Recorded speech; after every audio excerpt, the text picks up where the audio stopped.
তা কবুল করা হবে না। আল্লাহর কাছে একমাত্র পছন্দনীয় ধর্মের নাম কি? ইন্নাদ্দীনা ইনদাল্লাহিল ইসলাম। আল্লাহ দয়া করে রহম করে সেই মুসলমানের ঘরে মুসলমান হিসাবে কবুল করেছেন, এজন্য খুশি না বেজার? আল্লাহ কিন্তু বলেছেন লা তামুতুন্না ইল্লা ওয়া আনতুম মুসলিমুন, মুসলমান না হয়ে মরো না। তার মানে মুসলমানের ঘরে জন্ম নিলেই মুসলমান হয়ে মরা যাবে না। এ কারণেই কিন্তু আল্লাহ বলেছেন মুসলমান না হয়ে মৃত্যুবরণ করো না। আমরা মুসলমানের ঘরে জন্ম নিয়েছি, একদিক দিয়ে আমরা আগে আছি। এখন আমাদের ভবিষ্যৎ কি?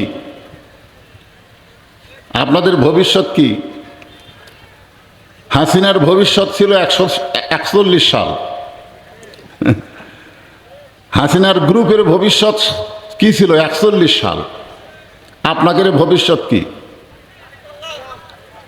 না, আমাদের সকলেরই ভবিষ্যৎ হলো মৃত্যু। জোরে বলেন কি? এই মৃত্যুটা কিসের উপরে মরা লাগবে? মুসলমান হিসাবে মৃত্যুবরণ করা লাগবে। এ কথা কার? আল্লাহ। তো আলহামদুলিল্লাহ এখন আমরা মৃত্যুবরণ করি নাই, কিন্তু মুসলমানের ঘরে আমরা জন্মগ্রহণ করে তাফসিরুল কোরআন মাহফিলে আমরা বসে আছি, ঠিক কিনা বলেন? মা সাবাকা মিন হাসানাতিন ফামিন আল্লাহ। আল্লাহ কোরআনে বলেন বান্দা বান্দির দ্বারা যখন কোনো ভালো কাজ হয়, এ কাজ বান্দা বান্দি করে না, বরং আল্লাহ করায়। আপনারা বলেন তো, কোরআনের মাহফিলে বসে থাকা এটা ভালো কাজ না খারাপ কাজ? যত গরমই লাগুক, গরম লাগতেছে আমি জানি। আল্লাহ কোরআনে এক জায়গায় বলেছেন ওয়াবতাগু ইলাইহি ওয়াসিলা। কঠিন হাসরের ময়দানে আল্লাহ তাআলা আমাদেরকে জান্নাত দেওয়ার জন্য একটা ওসিলা খুঁজবেন। আপনারা মনে করেন না যে ভাঙ্গাচুরা আমল দিয়ে আমরা জান্নাত পাবো, এটা কখনোই মনে করা যাবে না। জান্নাত যদি আমরা পাই তো আল্লাহর দয়ায় পাবো। জোরে কোন কথা ঠিক কিনা? তো আল্লাহ যদি সেই দিন একটা ওসিলা দেখেন যে চাঁপাইগঞ্জের গোমস্তাপুরের মাহফিলে আমার বান্দারা কোরআনের তাফসির শুনতে গিয়া ঘেমে গেছে, এই ঘামওয়ালা শরীরের জন্য আমি জাহান্নামকে হারাম করে দিলাম। যদি আল্লাহ এই সুযোগ আমাদের দিয়ে দেয়, তাহলে আজকের কোরআনের মাহফিলে বসা আমাদের লাভ না লস? ভবিষ্যৎ। লাভটা কি? ভবিষ্যৎ। অনেকে বলে হুজুর আপনারা খালি ভবিষ্যতের ওয়াজ করেন, মরে গেলে জান্নাত, বেঁচে থাকলে খবর কি? খালি মরার পরের খবর দেন। আজকে শুধু মরার পরের খবর দেব না, আল্লাহর কোরআন থেকে বর্তমান প্রেক্ষাপটে আমাদের খবর আনতে হবে। জোরে কোন ঠিক কিনা? এই কোরআনকে বলা হয় খবরে ওয়াহেদ, 1 নম্বর খবর। কয় নম্বর খবর? বাংলাদেশে যত খবরের কাগজ আছে, সমস্ত খবরের কাগজে ভুল আছে, ধোঁকা আছে, গাঁজাখুরি আছে, আছে না নাই? কিন্তু আল্লাহর কোরআনের খবরের মধ্যে কোনো ভুল আছে, কোনো সন্দেহ আছে, কোনো গোজামিল আছে? কেমনে বুঝলেন? এই কোরআনে বলা আছে, মাশাআল্লাহ। এই বলা কথাটা আপনারা বিশ্বাস করছেন, ঠিক না? যার জন্যই তো আপনারা স্লোগান দিলেন আল কোরআনের আলো কুটিয়ে জ্বালাবে। হ্যাঁ, কেন দিলেন? যে মানুষের তৈরি সংবিধান দিয়ে, 72-এর সংবিধান দিয়ে আমাদের বাংলাদেশকে সুন্দর করা যাবে না। বাংলাদেশকে সুন্দর করতে গেলে আল্লাহর কোরআনের সংবিধান লাগবে। জোরে কোন কথা ঠিক কিনা? হ্যাঁ, এটা বুঝবার পারছেন? যালিকাল কিতাব লা রাইবা ফীহি হুদাল লিল মুত্তাকিন। মনে করেন না যে কোরআনের মাহফিলে আবু জেহেল হেদায়েত পাবে, এটা মনে করেন না। আবু জেহেল কোরআন শুনবে কিন্তু কোরআন থেকে হেদায়েত পাবে না। হেদায়েত পাবে আবু বকর। জোরে কোন কথা ঠিক কিনা? সারা রাত দাঁড়িয়ে দাঁড়িয়ে কোরআন শুনেছাও আবু জেহেল, সারা রাত। সকালবেলা গিয়া গল্প করছে, এত সুন্দর কোরআনের বাণী, রাতটা কোন দিক দিয়ে গেল আমি বুঝবারই পারিনি। দেখছেন? সোনাল্লাহ খন কোরআনের পক্ষে কথা বলতেছে, এত সুন্দর কোরআনের বাণী। আমাদের বাংলাদেশে কিছু আছে যারা বলে আমরা শরিয়া আইনকে বিশ্বাস করি না, আমরা কোরআন দিয়া দেশ চালাবো না। এরা হল আবু জেহেলের মতন। কোরআন শুনবে কিন্তু বাস্তবে আল্লাহর কোরআন গ্রহণ করবে না। জোরে কোন কথা ঠিক কিনা? কি সুন্দর কথা, এত সুন্দর কোরআনের বাণী, রাতটা কোন দিক দিয়ে গেল আমি বুঝবারই পারিনি। তা আবু সুফিয়ান বলতেছে, নেতা, যেই কোরআন শুনতে রাত কোন দিক দিয়ে যায় বোঝা যায় না, সেই কোরআন ধরলে অসুবিধা কি? ধরলে, শুনলেই যদি এত মজা হয়। এই যে আজকে আপনারা শুনবার রয়েছেন, অনেকে আমার সঙ্গে দেখা করে বললেন, হুজুর আপনার ওয়াজ আমরা অনেক আগে থেকে শুনি, কিন্তু আপনাকে আজকে প্রথম দেখতেছি। হ্যাঁ, তো আবু জেহেলের মতন শুনলে হবে কি? কারণ শুনলে হবে? আবার বলবেন বদরুল রশিদ তো সেই সুন্দর ওয়াজ করে রে। মানুষ বুড়া হোক কিন্তু ওয়াজ হলো জোয়ান, বুঝলেন না? তো এখন সেরকম তো আবু জেহেলও বলতেছে, এত সুন্দর কোরআনের বাণী, রাতটা কোন দিক দিয়ে গেল আমি বুঝবারই পারিনি। আবু সুফিয়ান বলতেছে, নেতা, যেই কোরআন শুনতে রাত কোন দিক দিয়ে যায় বোঝা যায় না, সেই কোরআন ধরলে অসুবিধা কি? ধরলে ঠেলা আছে? এখানে এমন অনেকগুলো মানুষ আছে যাদেরকে যদি কোরআন বলা হয় ধরো তো, তখন চিন্তা করবে কোরআন ধরার মতন পরিবেশ তো আমার শরীরের মধ্যে নাই। দেখেন, আপনার এমন একটা শরীর, যেই শরীর দিয়ে কোরআন ধরবারই পারবেন না, কারণ লা ইয়ামাসসুহু ইল্লাল মুতাহহারুন। ততক্ষণ পর্যন্ত তুমি কোরআন স্পর্শই করতে পারবে না যতক্ষণ তুমি পবিত্র না হবা। যেই কোরআন ধরতে গেলে পবিত্র হতে হয়, সেই কোরআন যদি বাংলার মুসলমান গ্রহণ করে, তাদেরকে আর পিছন দিকে তাকাতে হবে না। তার তর করার আফানা লাকা যিকরাক, আল্লাহ কবুল করে নিবে। জোরে বলেন কথা ঠিক কিনা?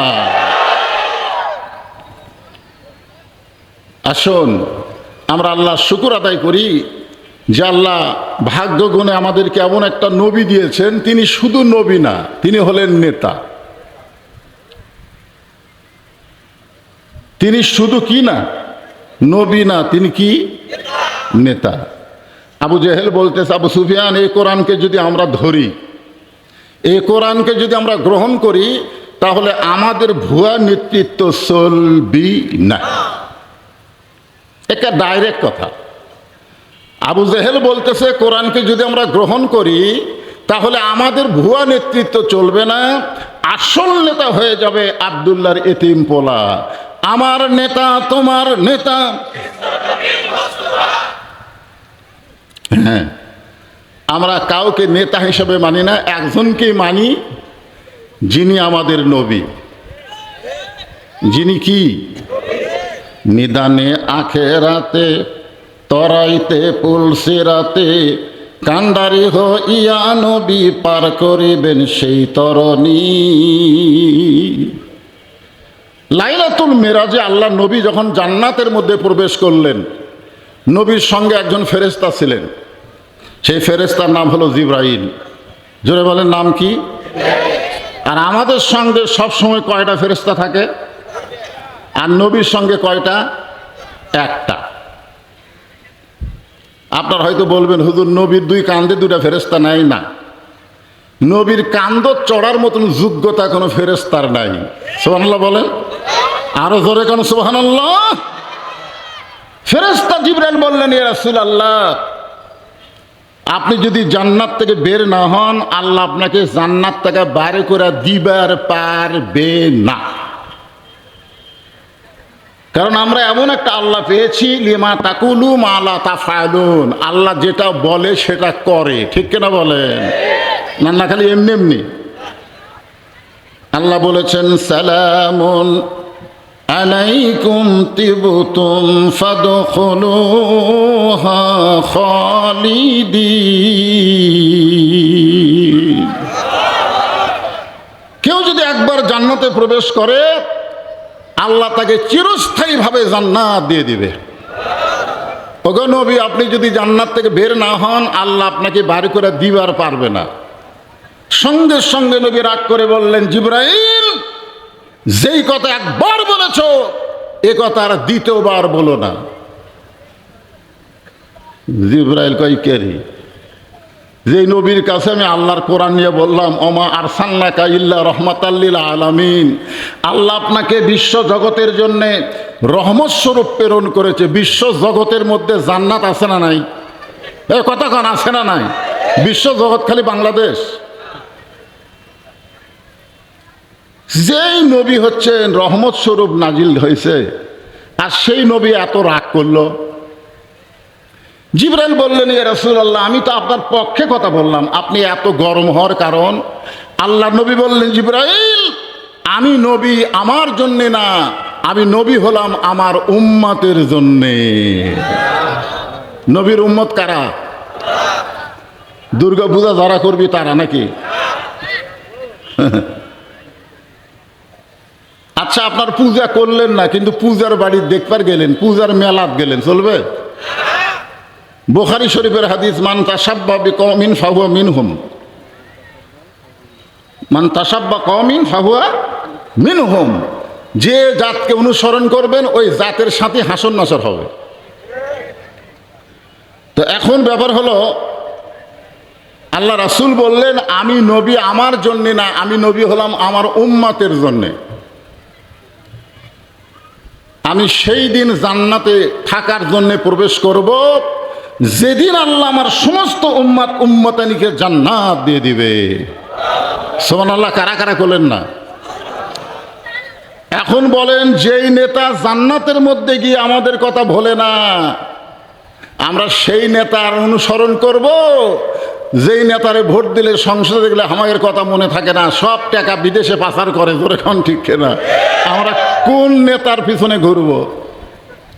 কতগুলো চামচা বের হয়েছে, আমার নেতার চরিত্র ফুলের মতন পবিত্র, নামাজ পড়ে না এক ওয়াক্ত। জোরে কোন কথা ঠিক না? আমরা এমন নেতা মানি না, আমরা সেই নেতাকে মানব আল্লাহ যেই নেতা সম্পর্কে কোরআনে বলেছেন, লাকাদ কানা লাকুম ফি রাসূলিল্লাহি উসওয়াতুন হাসানা। যদি সফলতা অর্জন করতে চাও তাহলে রাসূলের আদর্শকে তোমরা গ্রহণ করে নাও। আমরা কোনো নেতার আদর্শ মানি না, উমুকের আদর্শ, উমুকের আদর্শ, উমুকের আদর্শ না, কারো আদর্শ না, একমাত্র আদর্শ হবে আমাদের নবী। ধরে কোন ঠিক?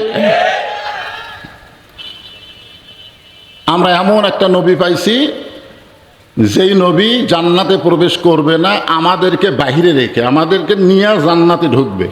সুবহানাল্লাহ। খুশিরা বেজার? তাহলে জবান খুলে বলে আলহামদুলিল্লাহ। এই দুটো একই গেঞ্জি গাওয়াতে ঘুরতেছে। এরা কি আপনাকে মাহফিলে রাজাকার নাই? হ্যাঁ,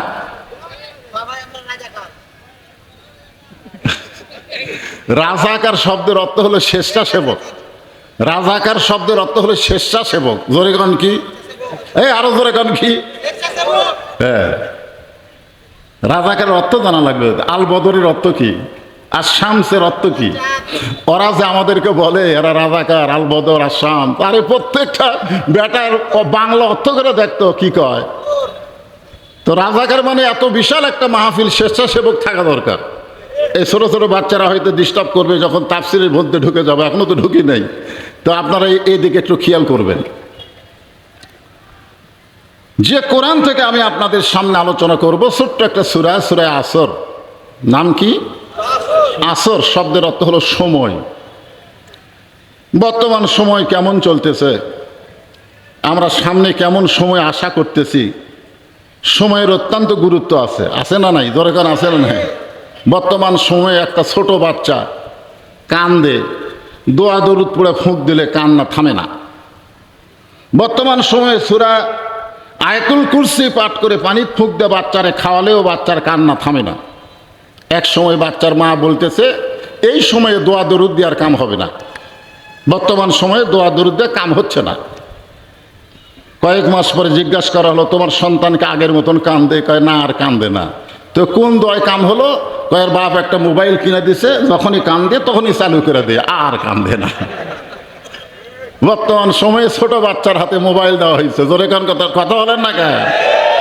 বর্তমান সময়ে যুবকদের হাতেও মোবাইল। বর্তমান সময়ে বুড়ারাও পর্যন্ত মোবাইল নিয়ে পাগল হয়ে আছে না নাই?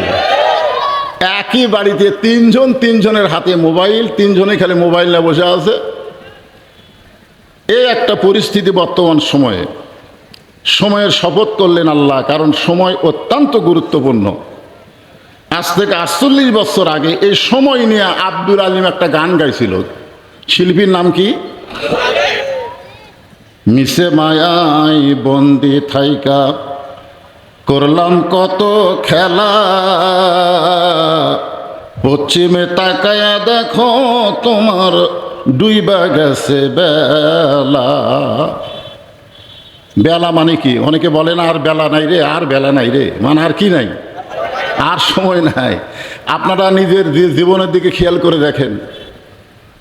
আমার জীবনের এত বছর আমি মানুষের তৈরি সংবিধান দিয়ে চললাম, আগামীতে আর মানুষের তৈরি সংবিধান আমরা মানব না, আল্লাহর সংবিধান আমরা গ্রহণ করব। জোরে কোন কথা ঠিক কিনা?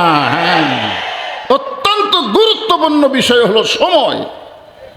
এই সময় আমাদের কাছ থেকে ফুরে যাচ্ছে, আমাদের হায়াত কমে যাচ্ছে, আমরা প্রত্যেকটা ধাপে ধাপে মৃত্যুর দিকে অগ্রসর হচ্ছি। জোরে কোন কথা ঠিক কিনা? এই জন্য আল্লাহ তাআলা সময়ের শপথ করে বললেন, ইন্নাল ইনসানা লাফি খুসর। ইন্না মানে নিশ্চয়, ইনসান মানে মানুষ, লাফি মানে ভিতরে, খুসরুন মানে ক্ষতি। নিশ্চয় মানুষগুলো ক্ষতির ভিতরে। এটা একটা হলো। আচ্ছা, আল্লাহর এই কথা হলো? কথা ঠিক? আল্লাহর কথা ব্যাঠিক বলার লোক আছে? আমরা একটা গান গাবো, আদর করে মানুষ আল্লাহ বানায়া কেমনে দিবেন ক্ষতির মধ্যে ফেলিয়া। আল্লাহর যত সৃষ্টি সবচাইতে উত্তম সৃষ্টির নাম কি? আল্লাহ তাআলা মানুষের কথা বলতে গিয়ে 4টা শপথ করছে, আপনারা জানেন কয়টা? 1 নম্বর হচ্ছে অত্তিন, অজাইতুন, অতুরি সিনিন, ওয়াহাজাল বালাদিল আমিন। তারপরে আল্লাহ বলতেছে লাকাদ খলাকনাল ইনসানা ফি আহসানি তাকওয়িম। সুবহানাল্লাহ। অবশ্যই মানুষকে সর্বোত্তম আকৃতি দিয়ে সৃষ্টি করা হয়েছে। আল্লাহ যে মানুষকে এত ভালোবাসেন সেই মানুষ ক্ষতির মধ্যে পড়ুক, এটা আল্লাহ চায় না। জোরে কার কথা ঠিক কিনা? আল্লাহ চায় না। এই কারণে আল্লাহ বলতেছেন নিশ্চয় মানুষগুলো ক্ষতির ভিতরে। এটা বলে আল্লাহ আমাদের ক্ষতি থেকে বাঁচানোর জন্য একটা উপায় বের করে দিচ্ছেন। ইল্লাল্লাযীনা আমানু ওয়া আমিলুস সলিহাতি ওয়া তাওয়াসাউ বিল হক ওয়া তাওয়াসাউ বিস সবর। এখানে 4টা বিষয় আছে। জোরে কোন কয়টা? এই খুব মনোযোগ দিয়ে শোনা লাগবে, এদিক সেদিক মন দিলে হবে না তো। আপনার তাফসির মাহফিল নাম দিয়েছেন, তাফসির শুনবার গেলে একটু মনোযোগ দেওয়া লাগবে, একটু খেয়াল করা লাগবে। আমার মা বোনেরা যারা পর্দার অন্তরে বসে আছেন, আপনারাও একটু মনোযোগ দিয়ে শোনেন। এখানে 4টা বিষয়ের মধ্যে 1 নম্বর হলো ইমান। যেখানে 1 নম্বর কি? ইমান। আপনারা বোঝেন ইমান কি? আমাদের গ্রামে একটা লোক আছে, নাম হলো ইমান আলী। আর নামই ইমান আলী।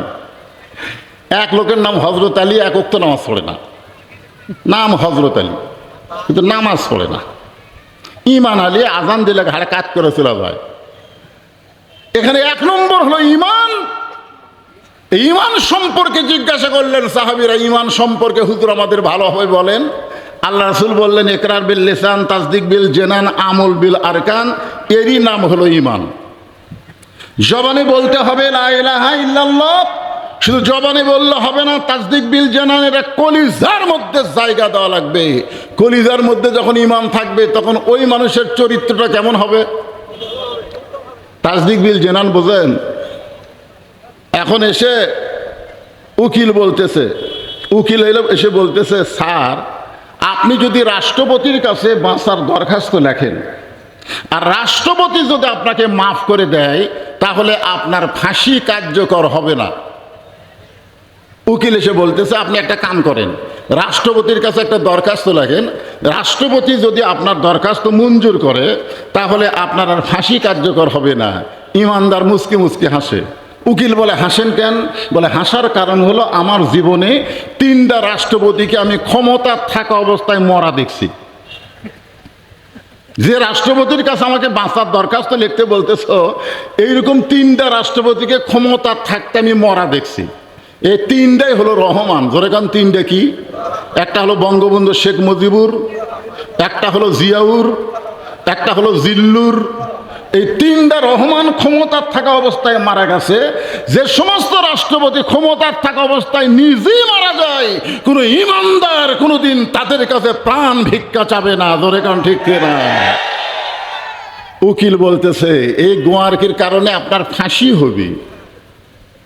ইমানদার মুসকে মুসকে হাসে আর বলে আমার ফাঁসি হবে কিন্তু আমার মৃত্যু হবে না। উকিল বলে স্যার আপনি কি পাগল হয়ে গেলেন? আপনার ফাঁসি হবে কিন্তু আপনার মৃত্যু হবে না। সঙ্গে সঙ্গে তাসদিক বিল জেনান, কলিজার মধ্যে যারা ঈমান আল্লাহর কোরআন থেকে তেলাওয়াত করেন, ওয়ালা তাকুলু লিমান ইউকতালু ফি সাবিলিল্লাহি আমওয়াতুন বাল আহইয়াউ ওয়ালাকিন লা তাশউরুন। আল্লাহ রাস্তায় যাদেরকে হত্যা করা হয়, আল্লাহ বলেছেন তাদেরকে তোমরা মৃত্যু বলো না। আমি আল্লাহ বলতেছি তারা অমর, তারা জীবিত। ওয়ালাকিন লা তাশউরুন, তোমাদের সাধারণ মাথা দিয়ে এটা তোমরা বুঝতে পারবা না। আপনারা বলেন তো বাংলাদেশের ইসলামী আন্দোলনের আমিরদেরকে, নেতাদেরকে এরকম অন্যায়ভাবে ফাঁসির কাস্টে নিয়ে গেছে, তারা ফাঁসির মঞ্চে চলে গেছে, তারা কখনোই মাপ চাই নাই, প্রাণ ভিক্ষা চাই নাই। কারণ তাসদিক বিল জেনান, কলিজার মধ্যে যখন ঈমান থাকে তখন তাদের কাছে দুনিয়ার থেকে আল্লাহর রাস্তায় যাওয়াকে তারা বেশি পছন্দ করে। ধরে কোন কথা ঠিক না? আবু সাইদের কলিজার মধ্যে ঈমান ছিল বলে বুলেটের সামনে দুই হাত বাড়াইয়া দিছে। ধরে কোন কথা ঠিক কিনা? মার মার। কারণ বাতিলের সঙ্গে আপোষ করে বেঁচে থাকার চাইতে ইমানের সাথে মরা অনেক ভালো। জোরে কোন কথা ঠিক কিনা? আবু সাইদ জীবন দিয়েছে দেখেই তো ইয়ামিন মুগ্ধরা জীবন দিল।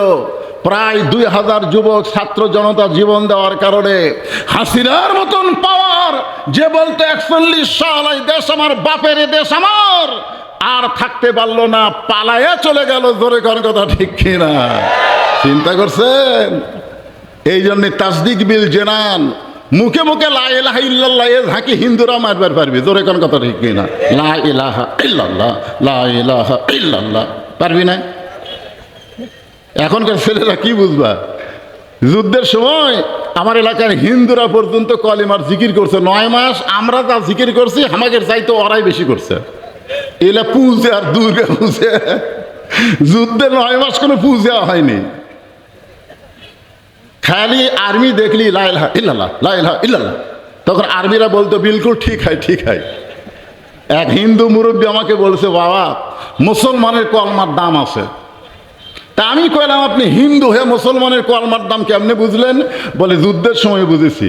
এই কলমা মুখে থাকার কারণে আর্মির গুলির থেকে বাঁচে গেছি।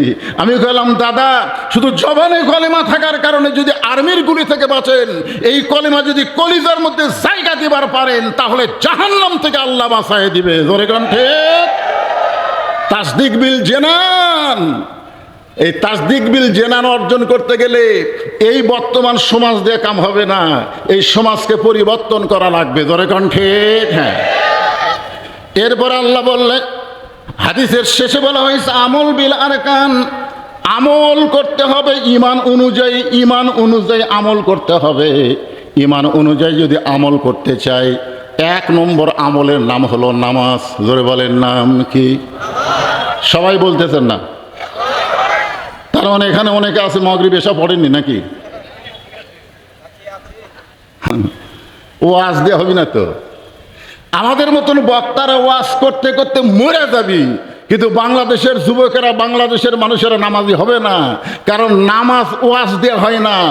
নামাজ নবী পাইছে নবুয়তের 10ম বৎসরে, মেরাজ হয়েছে নবুয়তের কত বৎসরে? 10ম বৎসর। ধরে কত বছর?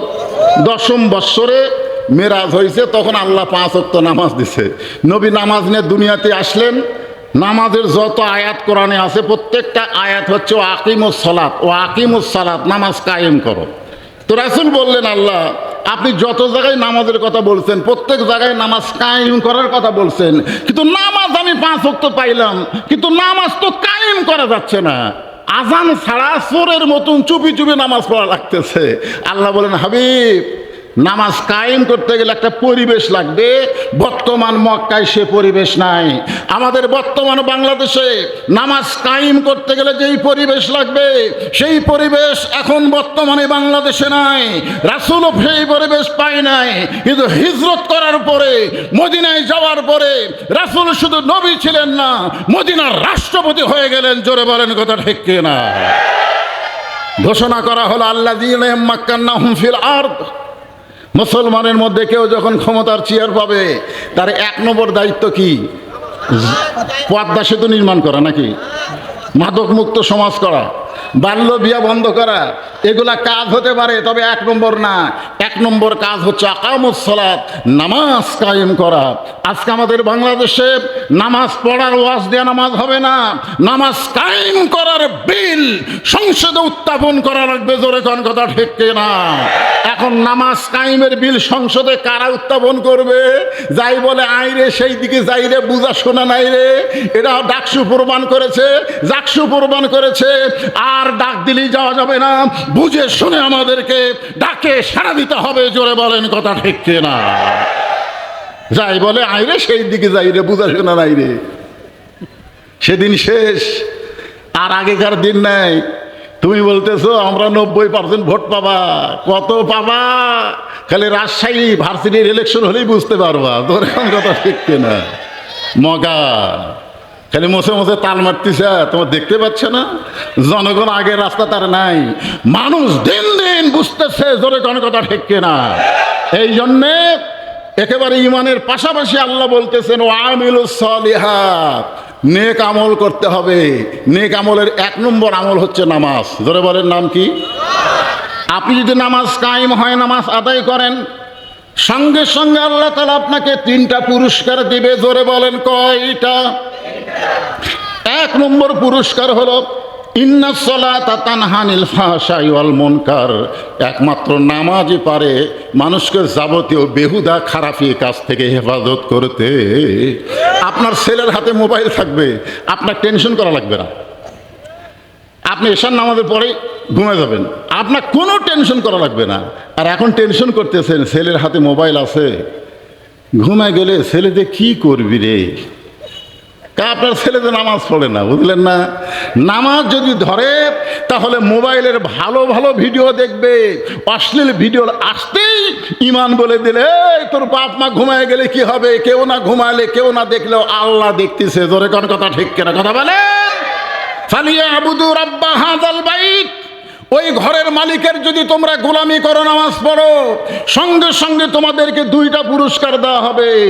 আল্লাযীনা আত'আমাহুম মিন জু'ইন ওয়া আমানাহুম মিন খাউফ। তোমাদের রিজিকের কোনো পেরেশানি থাকবে না, আর ভারত আমেরিকার ভয় করা লাগবে না।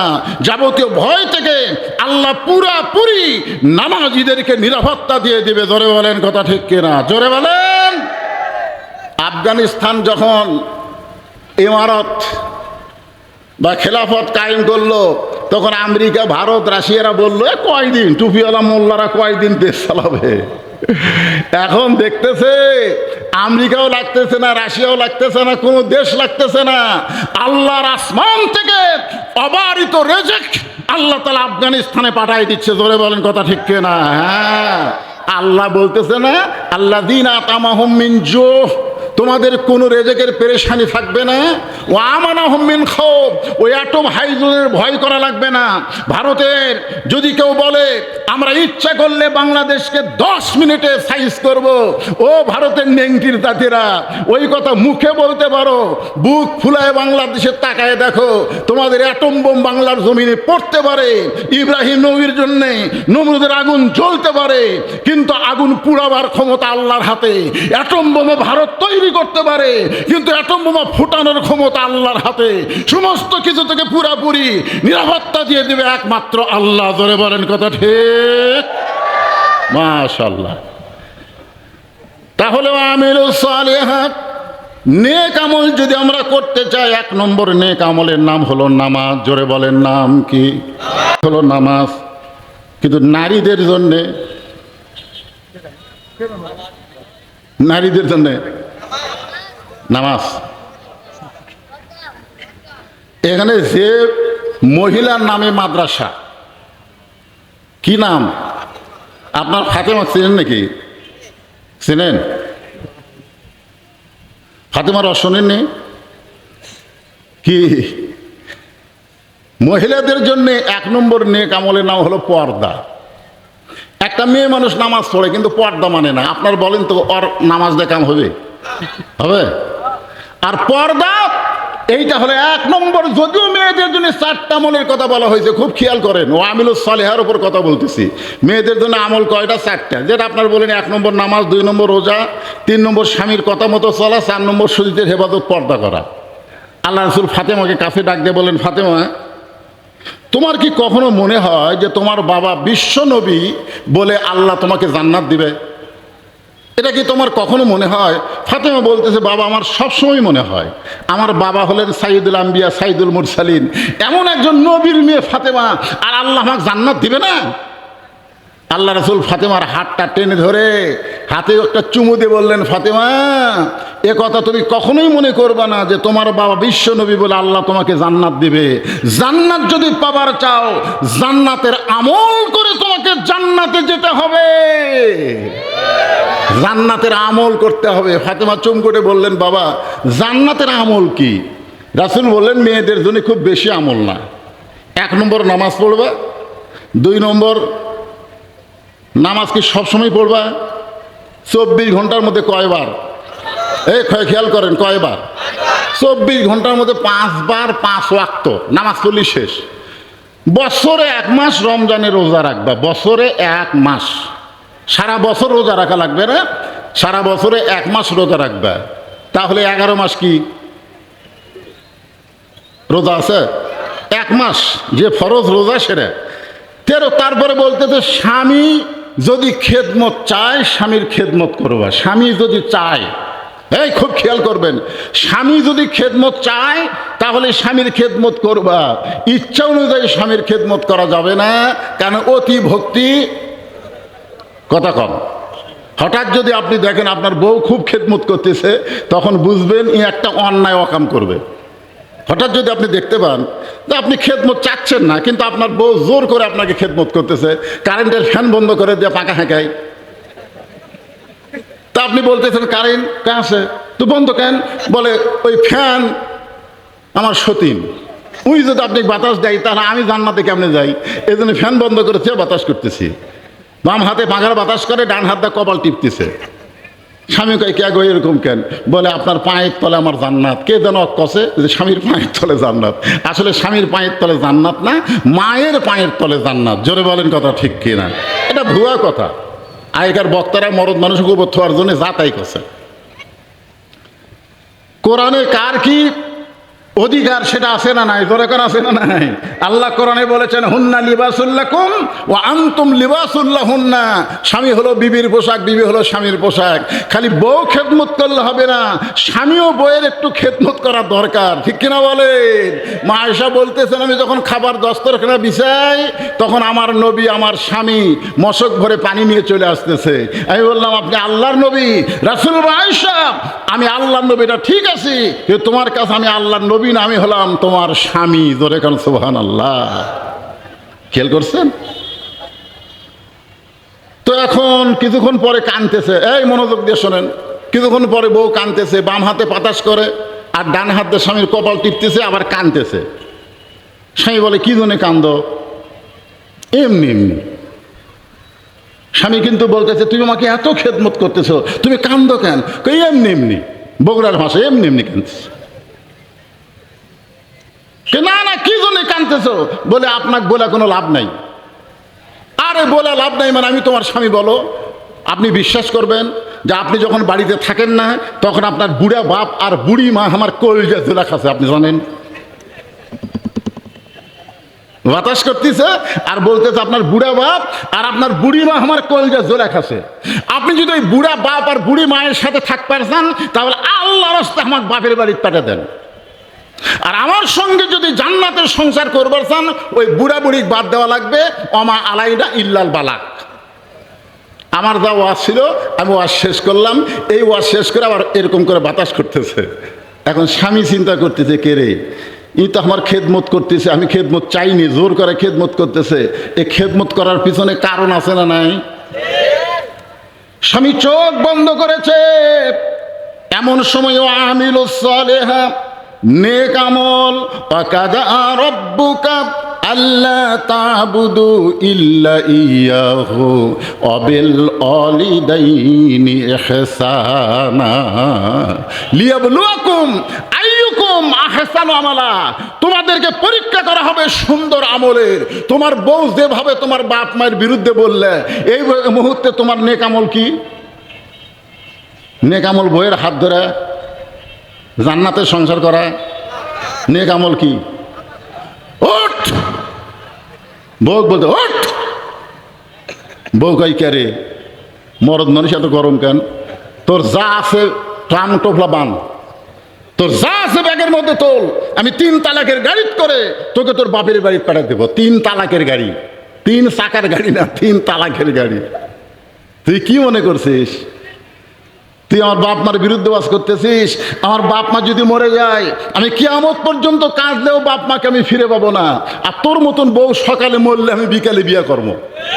তোকে ছাড়া দিলেও বইয়ের অভাব নাই, দরকার হলে বউ ছাড়বো, কিন্তু বাপ মায়ের করে যে আঘাত দিব না। এটাই আমার আল্লাহর কোরআন। জোরে বলেন কথা ঠিক কিনা? রাসূল বলেছেন, ফাতেমা, আলী যখন খেদমত চাবে, স্বামী যখন খেদমত চাবে, তখন স্বামীর খেদমত করবা, সব সময় করা লাগবে না।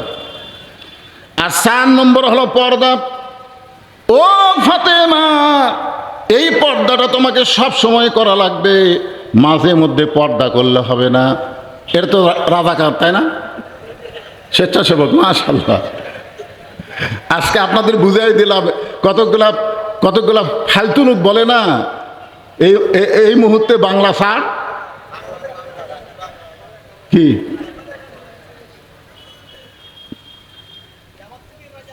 জামাত শিবির রাজাকার, এই মুহূর্তে বাংলা স্যার।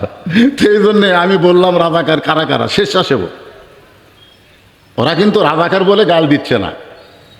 আমরা স্বেচ্ছাসেবক ইসলামের। জোরে কান ঠিক কিনা? আল্লাহর কোরআনের মাহফিলের স্বেচ্ছাসেবক।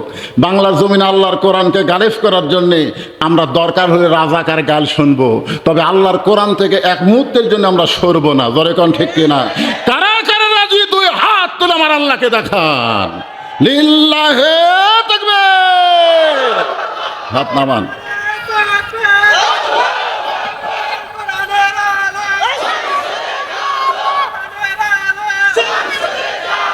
লিল্লাহে তাকবীর। আল্লাহ রাসূল বললেন, ফাতেমা, অকরনা ফি বুয়ুতিকুন্না ওয়ালা তাবাররাজনা তাবাররুজাল জাহিলিয়াতিল উলা। এখন আপনারা বলেন, পর্দা কি সব সময় না মাঝে মাঝে? নামাজ কি সব সময় না মাঝে মাঝে? এই কথা বোঝা লাগবে। নামাজ কি সব সময় না মাঝে মাঝে? রোজা কি সব সময় না বছরে 1 মাস? স্বামীর খেদমত কি সব সময় না স্বামী যখন চায়? আর পর্দা? ও আমিলুস সালিহা।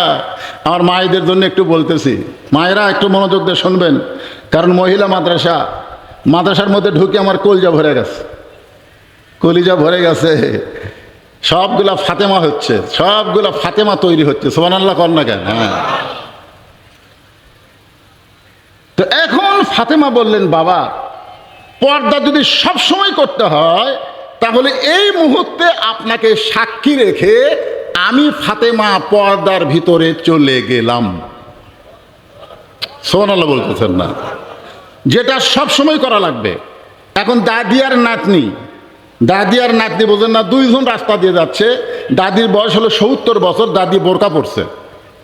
আর নাতনির বয়স হলো 18 বছর, নাতনির গায়ে বোরকা নাই। একটা ওড়না আছে, তাও আবার গলার মাফলা বানাচ্ছে এরকম করে। আপনারা বলেন তো, রাস্তার যে যতগুলা মানুষ, বুড়া হোক যুবক হোক, এই সমস্ত মানুষ কার দিকে তাকাবে? দাদির দিকে না নাতনির দিকে? তো সেই দাদি বোরকা পরছে আর নাতনির গায়ে বোরকা নাই। একটা বুড়া মানুষ পর্যন্ত যুবতীর দিকে তাকায়, আর সেই যুবতীর গায়ে বোরকা নাই, যে বুড়ির দিকে বুড়াও তাকায় না, সেই বুড়ি বোরকা পরছে। আমার এলাকায় মেয়ে মানুষেরা মরে গেলে 5 কাপড় দেয়, আমার এলাকার কথা বলতেছি, 5 কাপড় দিয়ে আবার খাটনিতে যখন রাশ লাগে ওই লাশটা আবার চাদর দিয়ে ঢাকে। ফেরেশতারা এসে ঘুরতেছে আর বলতেছে, আল্লাহ এই মেয়ে মানুষ যখন জীবিত ছিল গোটা পাড়ার লোক সবাই দেখছে, আর মরার পরে 5 কাপড় দিয়ে এই চাদর দিয়ে খাটনি ঢাকলো, ব্যাপার কি? আল্লাহ বলতেছে, ফেরেশতা ওই দেশের নাম বাংলাদেশ রে, ওই দেশের মেয়েরা বাঁচতে মানে না রে, মরার পরে মানে রে, মরার পরে মানে রে। মরার পরে বুড়ি হলে আপনি বলেন রাজশাহীর লোকেরা আমের দেশের লোক, 50 বছর আমের গাছের গোড়াত কেউ যদি বেড়া দেয়, 50 বছর হলো গাছের বয়স, তার গোড়াত দিচ্ছে বেড়া। একজন জিজ্ঞাসা করে, কে রে ভাই বেড়া কেন? বলে গরু ছাগল যদি খায়। কে রে পাগলা, গরু ছাগল 50 বছর গাছের দিকে তাকাবেই না, তোরে কোন ঠিক কিনা? বেড়া যদি দিবার চাও ওই যে লকা পাতা বার আছে ওই ছোট গাছে বেড়া দাও। পর্দা যদি করবার চাও বুড়ি মানুষ পর্দা করা লাগবে না, কারণ বুড়ির দিকে বুড়াও তাকায় না, পর্দা করতে হবে যুবতী অবস্থায়। জোরে বলেন কথা ঠিক কিনা? আমার মায়েরা একটু মনোযোগ দিবেন। সঙ্গে সঙ্গে ফাতেমা পর্দার মধ্যে ঢুকে গেলেন। একদিন গভীর রাত্রে ফাতেমা হযরত আলীকে বুকের মধ্যে জাপটে ধরে কপালে একটা চুমা দিলেন। সুবহানাল্লাহ বলেন। বউ যদি স্বামীকে বুকের মধ্যে নিয়ে কপালে চুমা দেয়, স্বামী তখন কি করবি? মুখ গোমটা করে বসে থাকবি নাকি? আপনারা হয়তো, আমি এই ওয়াজ করার পরে একজন পাগলা আমাকে মোবাইল করে বলতেছে, হুজুর আপনিও কি আপনার বউ চুমা দেন? কি কথা! নবী আমার বসে আছে, ঘরের দরজা খুলে নবী দেখেন, আল্লাহর নবী। ইতিমধ্যে মা আয়েশা ঘরের মধ্যে ঢুকছে। আল্লাহ রাসূল আজ থেকে উঠে গিয়ে দরজা বন্ধ করে দিলেন।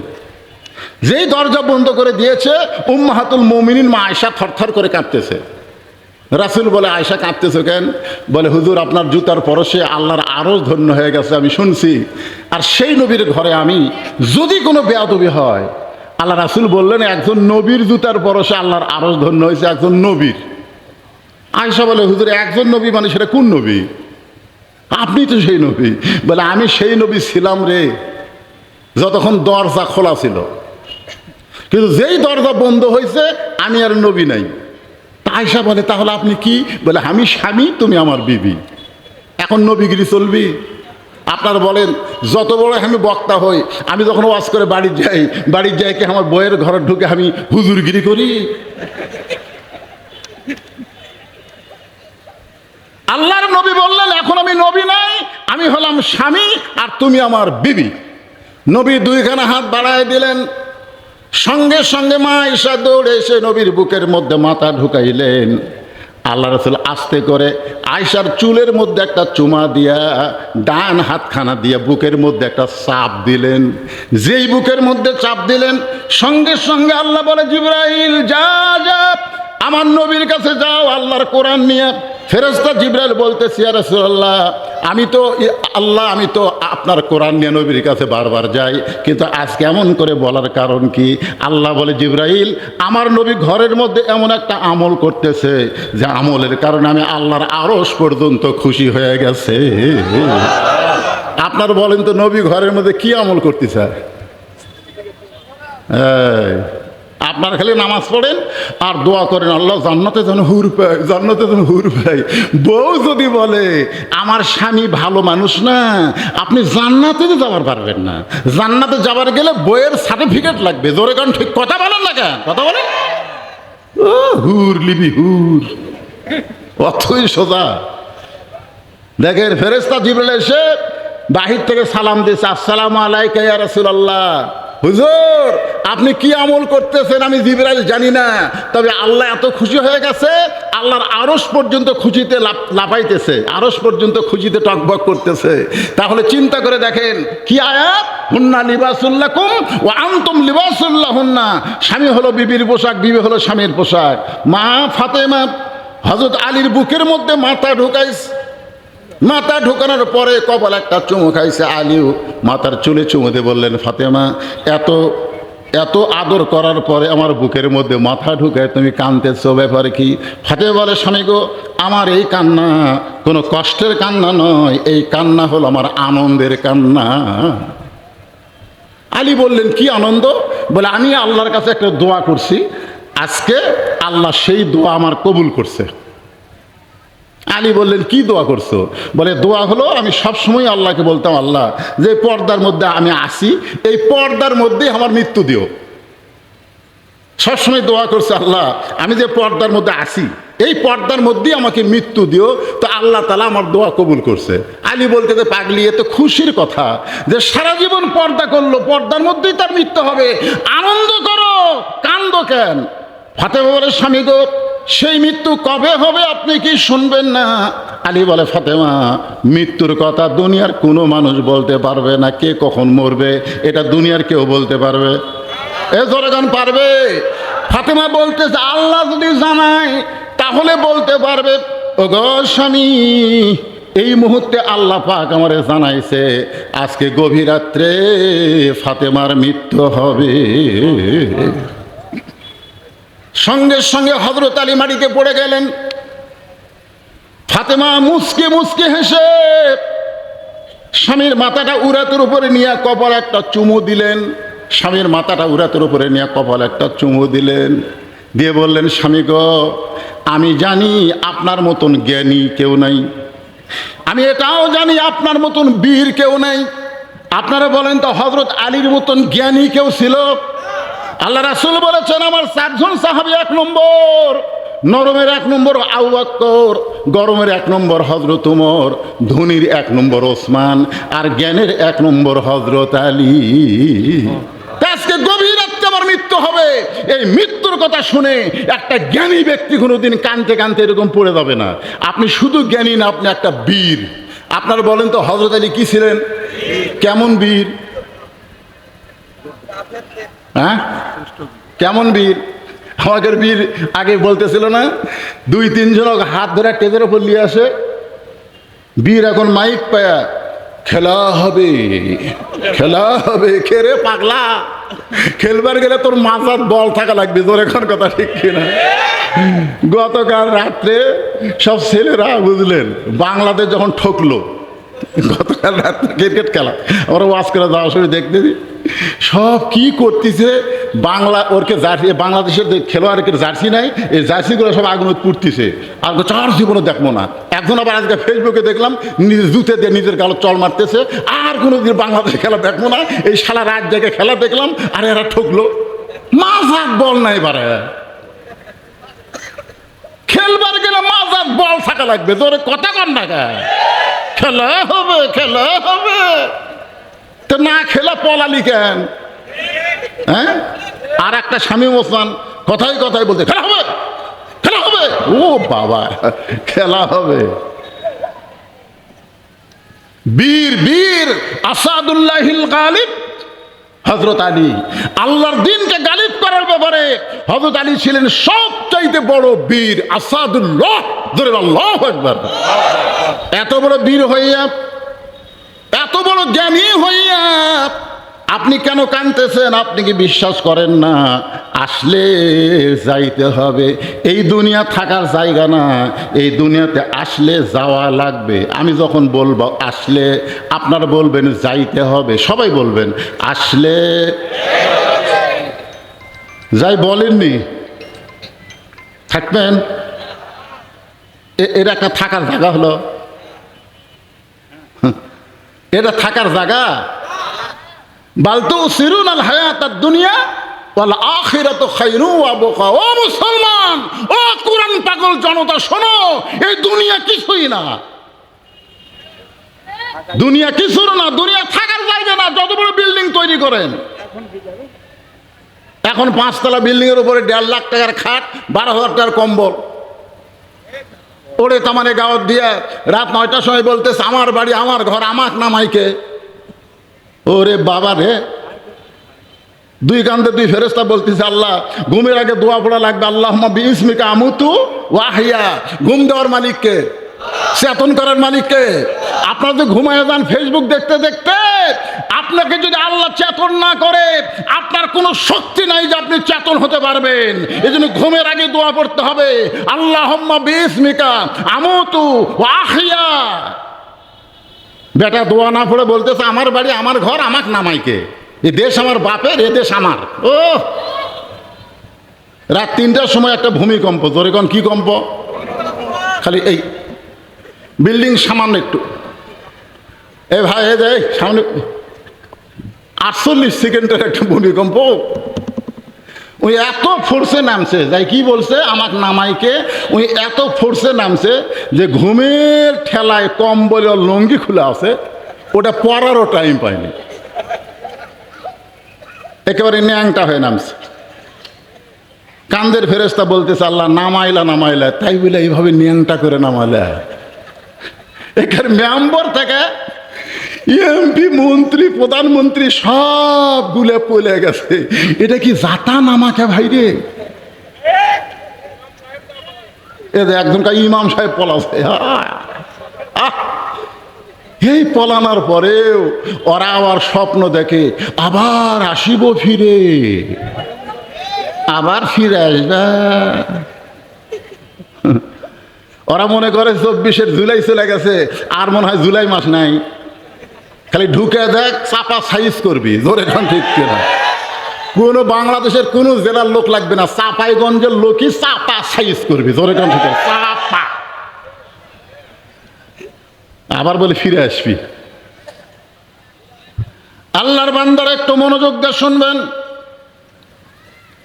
ফাতেমা স্বামীর কপালে চুমু দিয়ে বলে, স্বামী গো, এই দুনিয়া থাকার জায়গা না, দুনিয়াতে আসলে যাইতে হবে। আমি দুনিয়া থেকে বিদায় নেওয়ার পর আমার 3টা চাওয়া আপনাকে পুরা করা লাগবে। আলী কান্দিয়ার বলে, ফাতেমা দুনিয়ার জীবনে গরিব ছিলাম বলে তুমি কিছুই চাইলা না। দুনিয়ার জীবনে হযরত আলী অত্যন্ত গরিব ছিল, জোরে গান কি ছিল? আপনাদের চাইতো বেশি গরিব ছিল। অনেক গরিব মনে করে আমার মতন গরিব কেউ নাই, যে মনে করে আমার মতন গরিব কেউ নাই, তার চাইতো বেশি গরিব ছিলেন হযরত আলী। আমার ফিট্টু ভাই তো বিশাল ধনী, খালি ওয়াজ শুনতে শুনতে মোবাইল আসতেছে। কি ভাই যাবার চাচ্ছেন নাকি?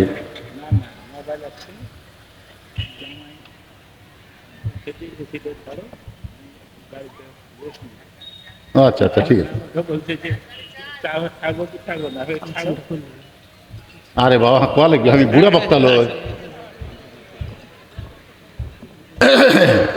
এই ইয়ং বক্তা করে অনেক কিছু খেয়াল করে দেওয়া লাগে, আমাকে খেয়াল করে দেওয়া লাগবে।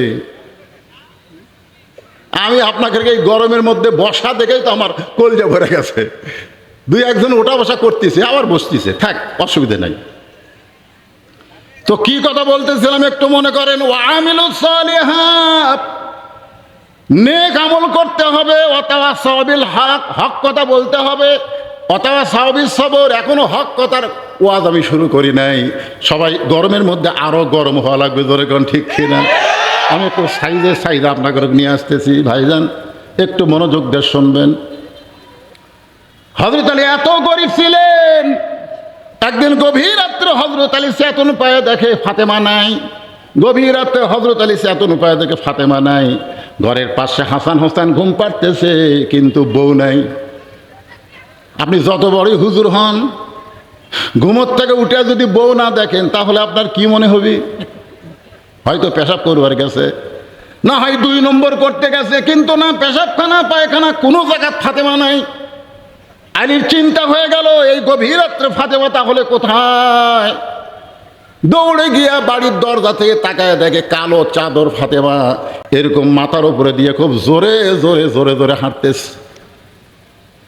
হযরত আলীর চিন্তা হয়ে গেল, এই জনে ফাতেমার যাওয়াটা পরখ করতে চাই। ফাতেমা জোরে জোরে যাচ্ছে, হযরত আলী নিরাপদ দূরত্ব বজায় রেখে পিছনে পিছনে হাঁটতেছে।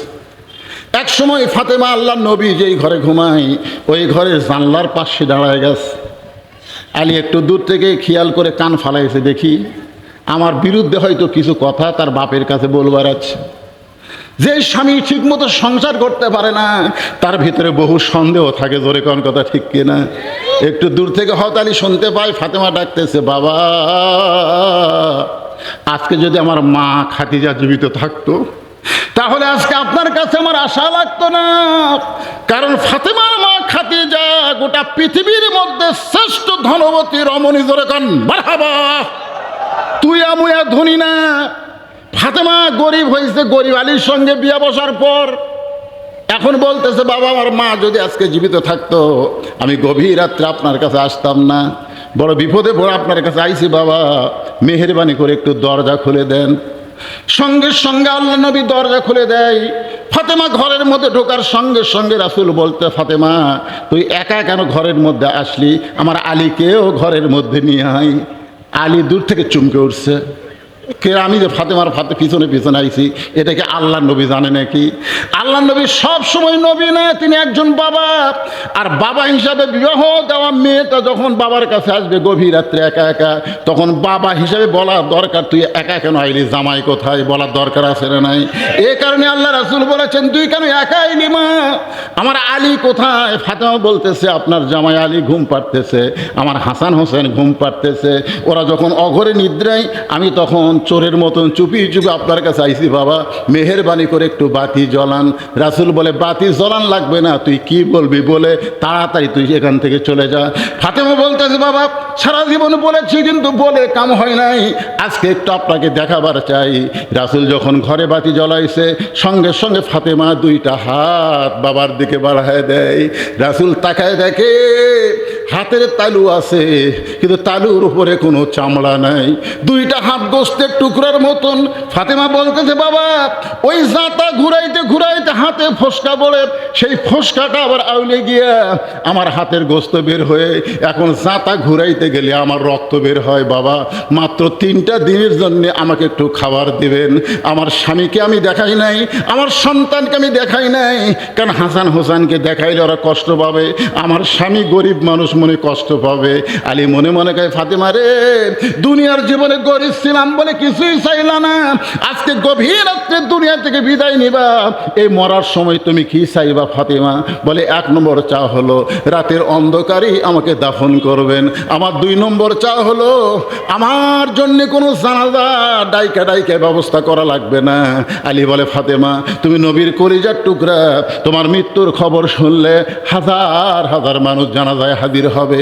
ফাতেমা মুসকি মুসকি হাসের বলে, হাজার হাজার মানুষ যদি মৃত্যুর পরে আমার জানাজায় হাজির হয় আমার কি লাভ হবে? হাজার হাজার মানুষ যদি বলে ফাতেমা ভালো আর আপনি যদি বলেন ফাতেমা ভালো না, ওই মানুষের দোয়া দেয়া ফাতেমার 1 তিল পরিমাণ লাভ হবে না। আর দুনিয়ার সমস্ত মানুষ যদি বলে ফাতেমা খারাপ আর আপনি যদি বলেন আমার বউ ফাতেমা ভালো, এক স্বামীর সার্টিফিকেটে ফাতেমার জন্য আল্লাহ 8টা জান্নাতের দরজা খুলে দিল। আমার 3 নম্বর চা হলো আমার লাশটা খাটনিতে তুলবেন না, কারণ আমি ফাতেমা হিসাব করে দেখলাম মেয়ে মানুষের লাশ যিনি তিনি কান্দে নিবার পারবে না। আমার বাবা যদি আজকে দুনিয়াতে থাকতো, মরা মেয়ের লাশের খাটনি বাবা কান্দে নিবার পারতো, কিন্তু 6 মাস আগে আমার বাবা দুনিয়া থেকে বিদায় হয়ে গেছে।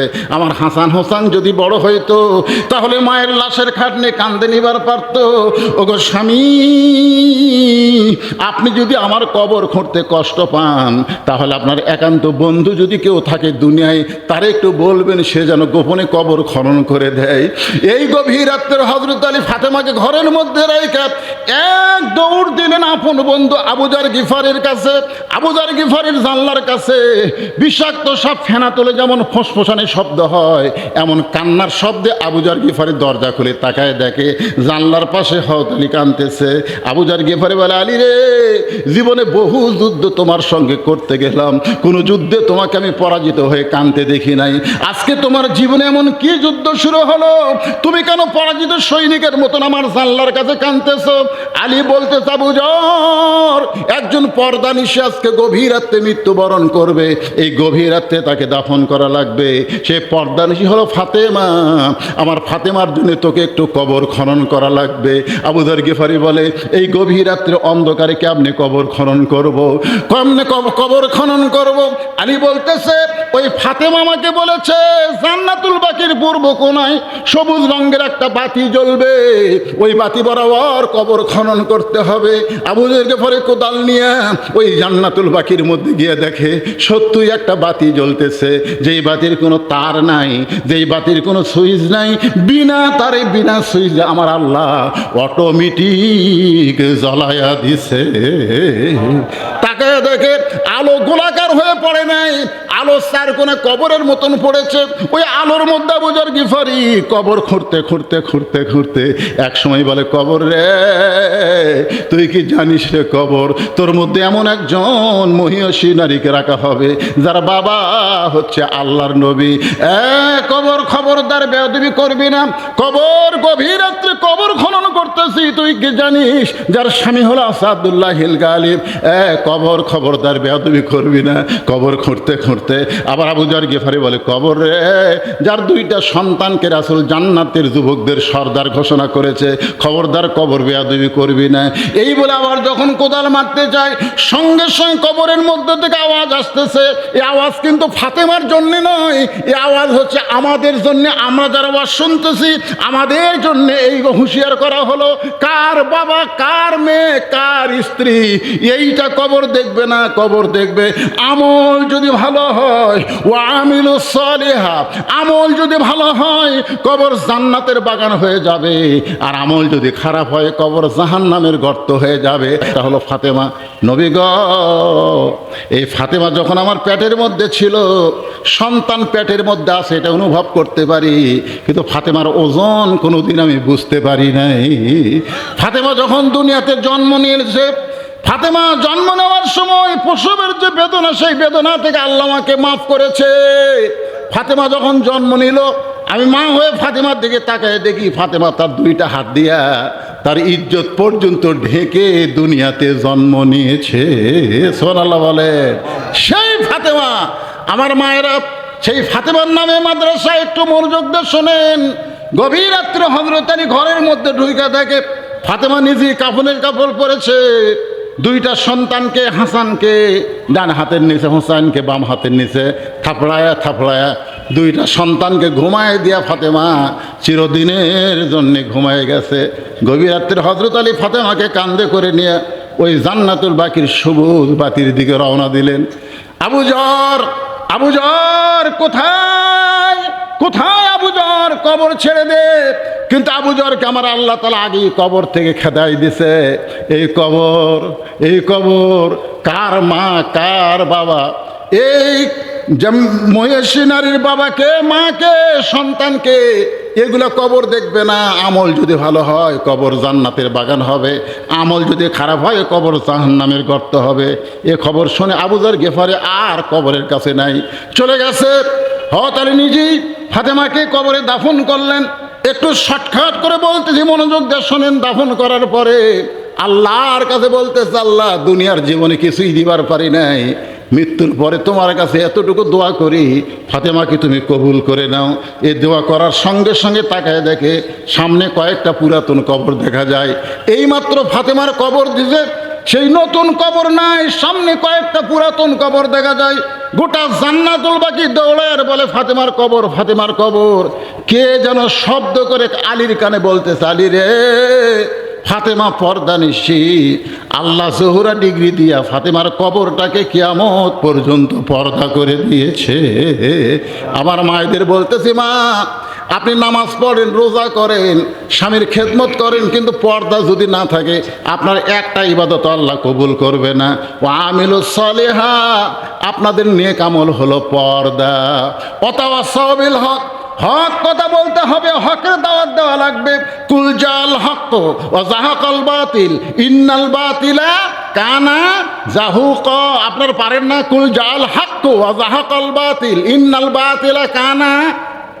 وَنُنَزِّلُ مِنَ الْقُرْآنِ مَا هُوَ شِفَاءٌ وَرَحْمَةٌ لِّلْمُؤْمِنِينَ।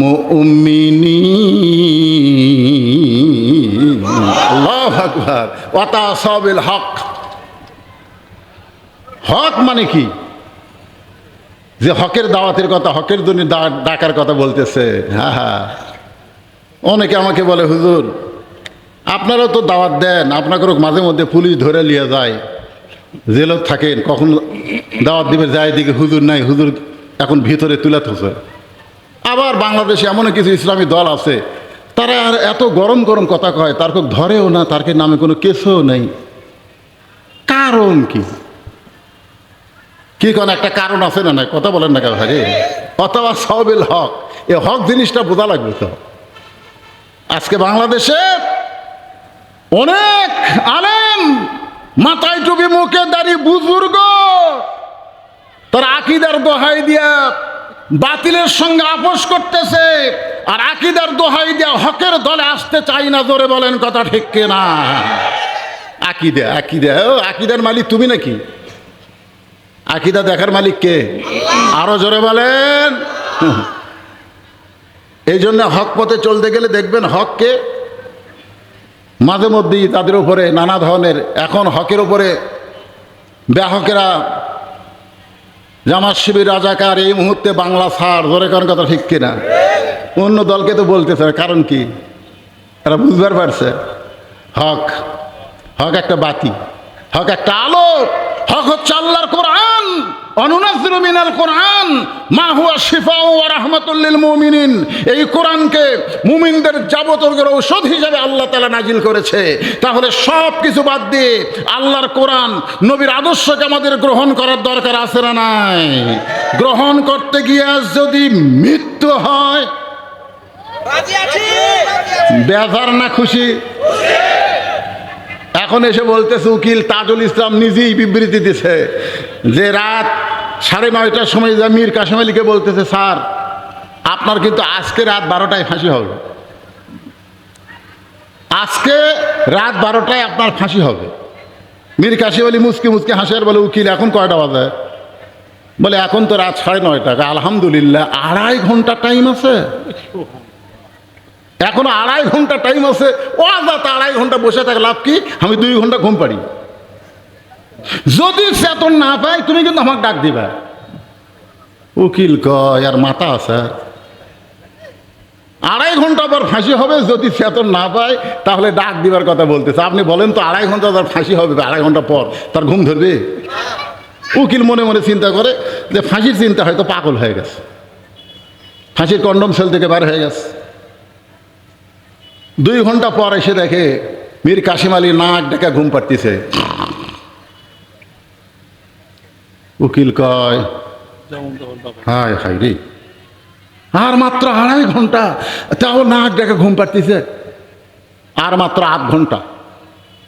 পায়ের আঙ্গুল লড়াইছে, মীর কাসেম আলী ঘুম থেকে চেতন পায়, বলে উকিল সাহেব রাত কি 12টা বাজছে নাকি? বলে না স্যার, এখন 8 ঘন্টা দেরি আছে। বলে আলহামদুলিল্লাহ। ওযু করে কোরআন শরীফ থেকে 2টা সূরা তেলাওয়াত করলেন, সূরা মূল, সূরা মুজাম্মিল তেলাওয়াত করার পরে 2 রাকাত নামাজ পড়ে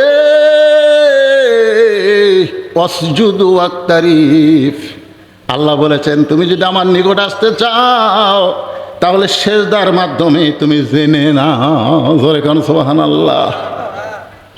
2 রাকাত নামাজ পড়ে ফাঁসির কন্ডম সেলের মধ্যে সবচাইতে ভালো যে পাঞ্জাবিটা, সেই পাঞ্জাবিটা মীর কাসেম আলী গায়ে দেওয়ার পরে চিরুনি দিয়ে মাথার চুল হাসড়ায় বলে, উকিল এখন দেখো তো আমারে কেমন লাগতেছে। উকিল কান্দের বলে, স্যার এই মুহূর্তে আপনার ফাঁসি হবে, আর আপনি নতুন পাঞ্জাবি পরে কি শ্বশুর বাড়ি যাবেন নাকি?